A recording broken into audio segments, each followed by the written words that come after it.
मुझे आपका नहीं चाहिए दौलत, मुझे आपका नहीं चाहिए पैसा। मैं इस घर से बाहर हो रहा हूं, मैं कहीं झोपड़ी में रह लूंगा, मगर इस निशा को मैं नहीं छोड़ूंगा। निशा कोई गलत लड़की नहीं है। अब राज के बाप राज को घर से निकाल देता है, जो कि वो राज घर का इकलौता लड़का होता है। राज उस घर से निकलता है और अपने झोपड़ी में गुजर बसर जुग्गी में करने लगता है, जाके मजदूरियां करता है। शहर के लोग देखते हैं, अरे यार ये तो अरबपति बाप का लड़का है, पूरा हल्ला होता है। आप सभी को नमस्कार, फिर एक बार न्यू कहानी के साथ। और ये कहानी है बॉम्बे की।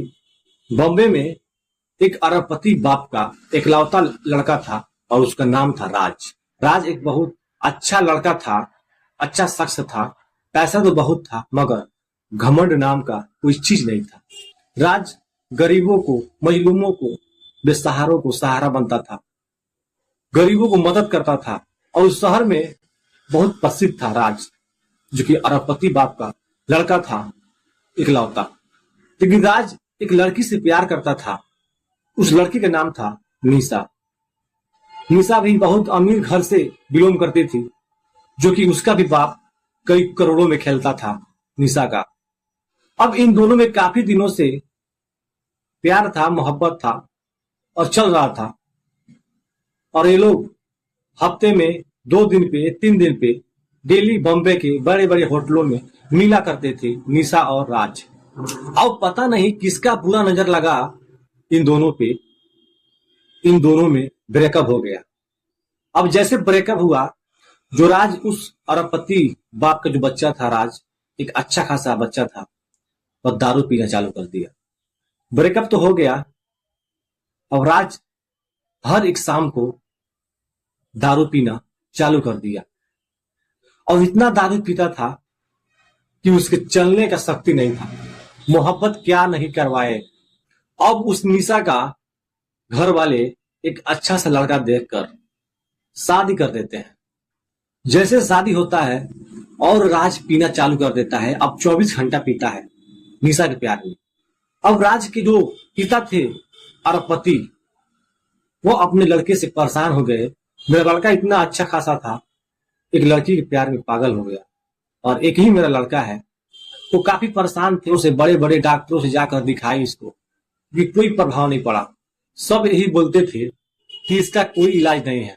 जिस लड़की से प्यार करता था उससे बात कीजिए, उसको बुलवाइए, अभी इसका आधा बीमारी ठीक हो जाएगा। मगर वह निशा का शादी हो गया, वो अपने घर चली गई। अब आए तो कैसे आए।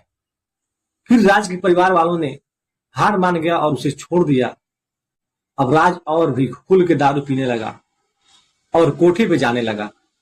एक बार कोठे पे जाता है, जो कोठे के मालकिन थी उसे बोलता है, मालकिन तो इस कोठे में कोई निशा नाम का लड़की है क्या। जो कि राज बिल्कुल दारू पिया था और नशे में भूत था। तो कोठे के मालकिन बोलती है कि मेरे पास कई हजारों लड़कियां हैं और निशा नाम का लड़की है। तो राज बोलता है, क्या चार्ज लगेगा, दाम बताओ। वह बोली कि कितने घंटे रहना है।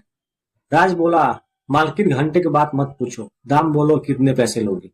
फिर मालकिन बोलती है, कितने घंटे आपको रहना है। राज बोलता है, 2 घंटे में रहूंगा और उस निशा से मैं बात करूंगा। मालकिन बोलती है, कम से कम 30,000 रुपये।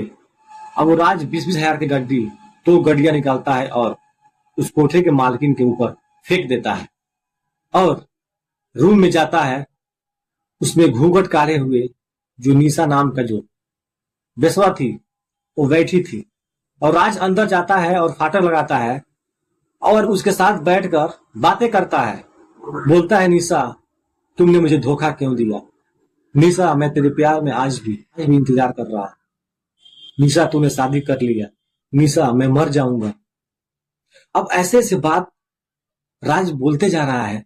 जो निशा थी वो बिल्कुल घूंघट काढ़े हुए थी और आज ऐसे ऐसे बातें बोल रहा था, तुम बेवफा हो, मैं तुझे बहुत चाहा था, मैं तेरे लिए सारी दुनिया का दौलत मैं खरीद लाता। निशा तुम क्यों मेरे साथ धोखा दी। अब ऐसे ऐसे बातें राज बोलता है और टूट टूट के रोने लगता है। जो निशा जो बेसवा थी वो भी कहीं ना कहीं प्यार की थी, मगर बहुत मजबूरी में उस कोठे पे आई थी। वो आई नहीं थी, उसको किडनैप करके उसको लाया गया था, उसको बेच दिया गया था। अब निशा उस राज को देखकर घूंघट में रोने लगी और राज को अपने सीने से लगा ली। अब राज तो नशे में भूत था, राज को लगा कि यही मेरा निशा है। अब राज उस रूम से निकलता है और कोठे वाली मालकिन के पास जाता है, बोलता है, मालकिन, जो निशा है उस निशा को मुझे दे दो, कितना पैसा लोगी? तो मालकिन बोलती है कि यहाँ पे मैं लड़की नहीं बेचता हूं, मैं लड़की बहुत मुश्किल से मंगवाता हूं और निशा ऐसी एक पीस है कि पूरा यह कोठा चल रहा है, मैं उसको नहीं दे सकता। राज एक अरबपति बाप का लड़का था, उसके पास पैसे की कोई कमी नहीं थी। बोलता है, मालकिन, सिर्फ आप मुंह खोलो। मालकिन ताम बोलती है, मुझे 10 लाख रुपए दे दो और ले जाओ। राज वहीं पर उसे 12 लाख रुपए मंगवाता है और उसे दे देता है और उस निशा को वहां से आजाद कर देता है, अपने साथ लाता है और अपने घर लेके जाता है। जैसे घर जाता है, घर में रहने लगता है। वैसे पता चलता है कि राज कोठा से किसी बेसवा लड़की को उठाकर लाया है अपने घर। तभी राज के पिता को यह मालूम चलता है और राज के पिता आते हैं और उस राज को बहुत ज्यादा मारते हैं। राज बोलता है, पापा जी, मुझे आपका नहीं चाहिए दौलत, मुझे आपका नहीं चाहिए पैसा, मैं इस घर से बाहर हो रहा हूं, मैं कहीं झोपड़ी में रह लूंगा, मगर इस निशा को मैं नहीं छोड़ूंगा। निशा कोई गलत लड़की नहीं है, इसे किडनैप करके इसे इस कोठे पर लाया गया था। ये लड़की बहुत अच्छी है, मैं इसे जान रहा हूं। अब राज के बाप राज को घर से निकाल देता है, जो कि वो राज घर का इकलौता लड़का होता है। राज उस घर से निकलता है और अपने झोपड़ी में गुजर बसर जुग्गी में करने लगता है, जाके मजदूरियां करता है। शहर के लोग देखते हैं, अरे यार, ये तो अरबपति बाप का लड़का है, पूरा हल्ला होता है।